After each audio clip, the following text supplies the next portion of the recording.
Mars trine Uranus can be a violent energy. It can be an energy that does invoke that sort of thing. So we want to be very aware of our surroundings because we don't necessarily know what that's going to be, because Uranus is a very unpredictable planet and Mars is a little unhinged right now because it is in Libra, a place it does not like.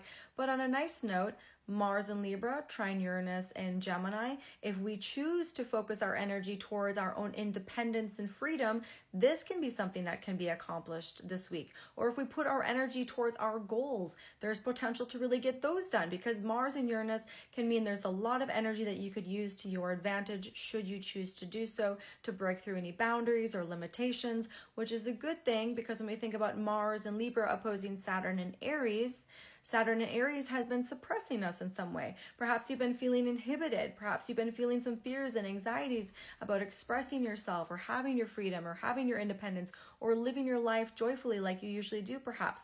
That Saturn energy is saying, no, don't do that. That could be scary. No, don't do that. That could go bad. Now, so when we have this Mars in opposition to Saturn, this is where at least there's some reception between these two planets. Mars in Libra is in Saturn's place of exaltation. Saturn in Aries is in Mars's domicile. So there's reception between these two. So perhaps this energy won't be as volatile as it could be if they weren't in each other's sign, but it's still not a great energy. And this is where we want to make sure that we're not just putting on a mask to please other people, that we're really honoring what sort of things are you feeling? What sort of things are you going through that you need to acknowledge? Where are you feeling suppressed? Where are you feeling inhibited? Now is the time to break through and have that independence and freedom, but do it in a tactful way. Express yourself in a way where you share what's going on because you're aware that there's other people in that situation with you, perhaps. So those are some things that could come up.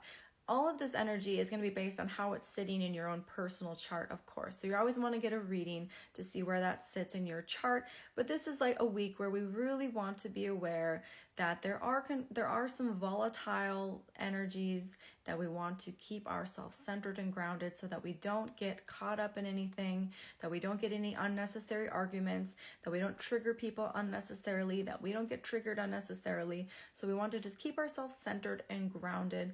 But definitely, of course, we want to focus our energy towards our independence and freedom. That is a major focus point. So if there's anything to get out of this energy on Friday, it's saying really strive for your independence, really strive to accomplish your goals, and really strive to perhaps benefit society and the collective at large, because Uranus is in Gemini, Mars in Libra. Those are two air signs having to do with humanity, having to do with equality, having to do with sharing